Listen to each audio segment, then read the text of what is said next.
Hi, this is Dizzy, or the Classy Aspie, and today I want to do a quick story time about Y2K. Yeah, Y2K. You remember when everyone thought the world was going to end? Not the 2012 version, which I was like hoping for, but the other one.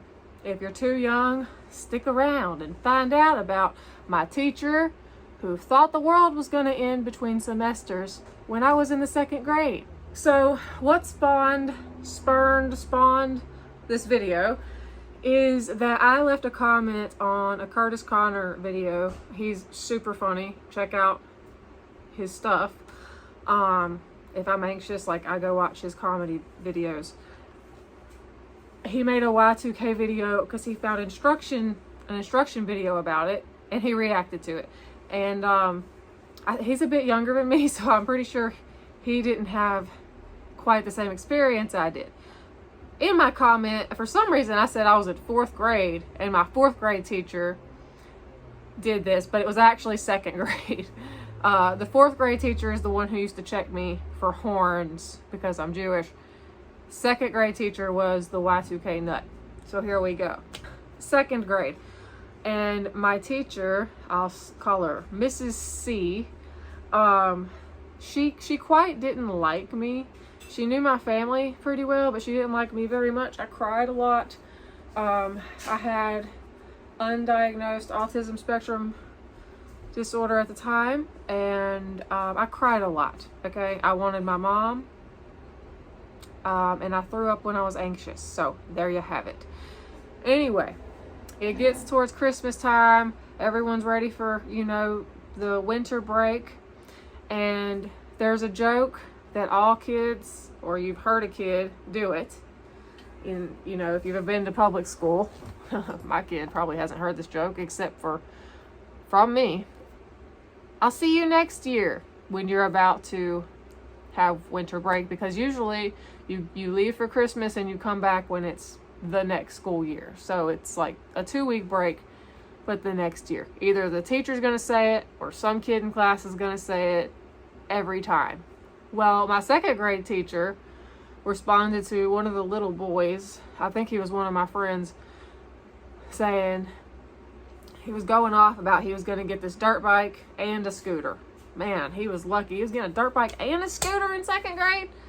He was a real sweet kid, And he was talking to the teacher, and he's like, "I'll see you next year, Mrs. C." And she stood there for a moment, and she looked very firmly. Can you look firmly? She looked very condescendingly and also morosely at us all. Okay, so she's standing there, and she goes, "No, you won't."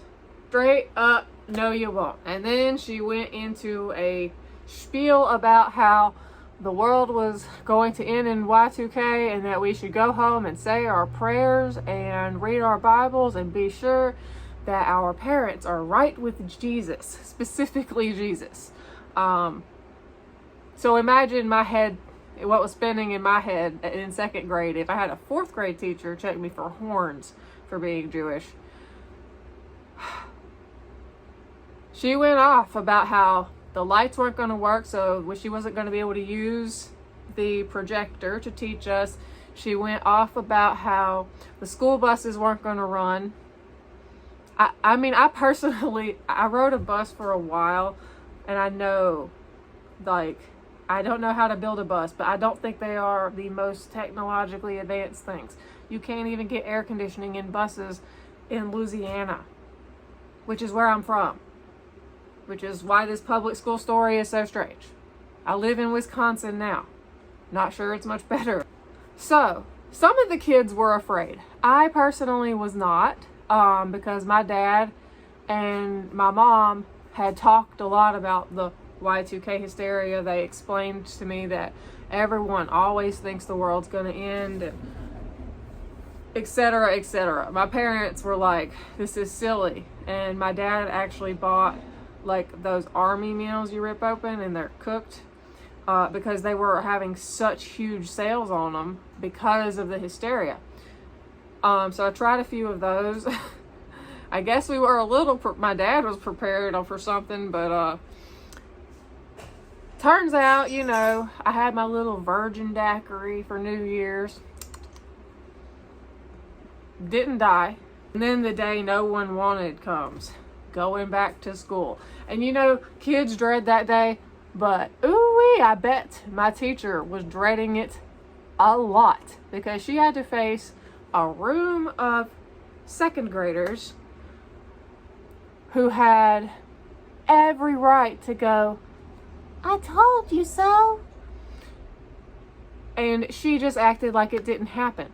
She acted like it didn't happen, and I have a feeling a lot of the kids' parents were like, "Don't bring it up. Don't bring it up."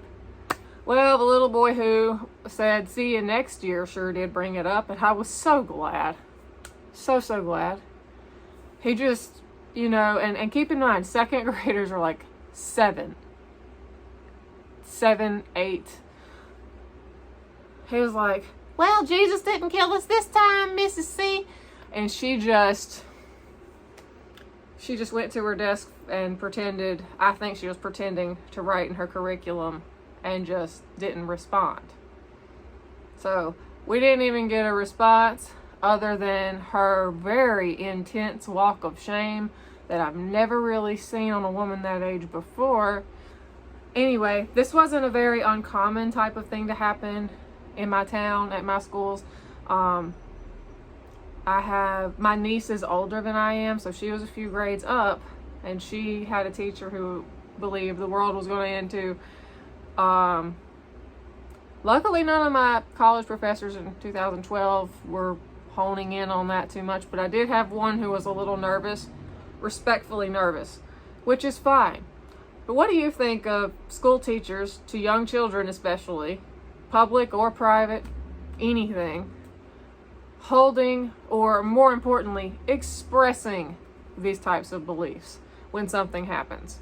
You know, like, imagine that teacher that I had in second grade, how she might handle the world situation now with, you know, pandemica, and everything else. Just anything that happens at any given time. What do you think of that? Wouldn't you, if you sent your kid to school and they came home saying, "Jesus is going to kill us by, you know, in a few days," because my invisible watch has days instead of hours, like, wouldn't you be a little bothered? Because to me, it's a funny story. But looking back, I'm a little bit like, thanks for sticking around for the video. Quick health update, because I know I'll get questions. If you, I'm sure y'all can see this on the video. This is a Holter monitor. They're monitoring my heart. I did not get the colonoscopy that I was supposed to get. I'll make a video about that if y'all want. My potassium dropped so low and my white blood count went up, and they noticed there was something going on with my heart. So Friday I mail this off and we find out what's going on with that. And I'm hoping to get a gastric emptying test and test for MALS, because I think it's gastroparesis or MALS, one or the other. I don't think we need anything going in and exit only. Okay? You know, doctors love bureaucracy, but then they want to go up and exit only. Anyway, thank you for coming to this story time in TMI. And everyone have a good week.